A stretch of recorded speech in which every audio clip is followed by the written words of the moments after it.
북한이 이산가족 상봉의 전제 조건으로 천안함 폭침에 따른 대북 제재 조치였죠. 5.24 조치를 해제해야 한다고 주장했는데요. 이에 대해서 우리 정부가 대화 전 선제 조치를 할 생각이 없다고 밝혔습니다.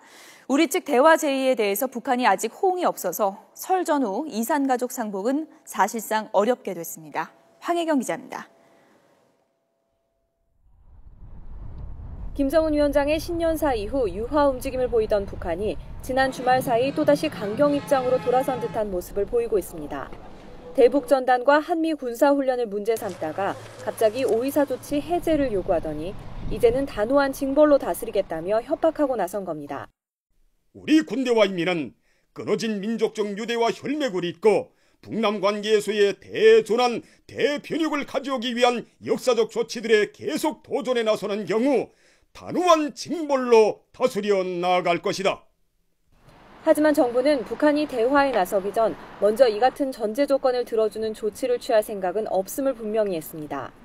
북한이 내세우고 있는 조건들은 일단 대화를 통해 우리 정부와 협의해서 해결해야 할 문제라는 겁니다.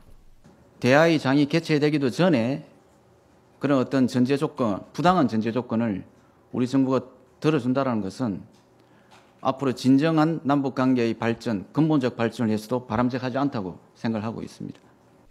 다만 지난달 통일준비위가 회담을 열자고 제안한 1월이 이제 막바지에 이른 만큼 대화의 장은 언제든 열려 있다며 시한을 정해놓은 건 아니라고 밝혔습니다. 또 혹시라도 있을지 모를 북한 도발에 대해서는 철저히 대비 태세를 갖추고 있다고 설명했습니다.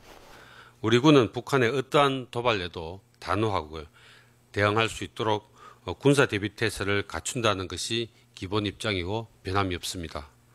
다만 남북 관계 진전 시 이를 보장하는 군사적 지원 방안도 마련해 나갈 것입니다. 공세 수위를 높여가는 북한도 아직까지는 대화와 협상의 중요성을 강조하며 끈을 놓지 않고 있다는 점은 긍정적인 부분입니다. 하지만 이제 설까지는 4주도 채 남지 않은 만큼 설을 전후에 이산가족 상봉이 성사되기는 사실상 어려울 것으로 보입니다. YTN 황혜경입니다.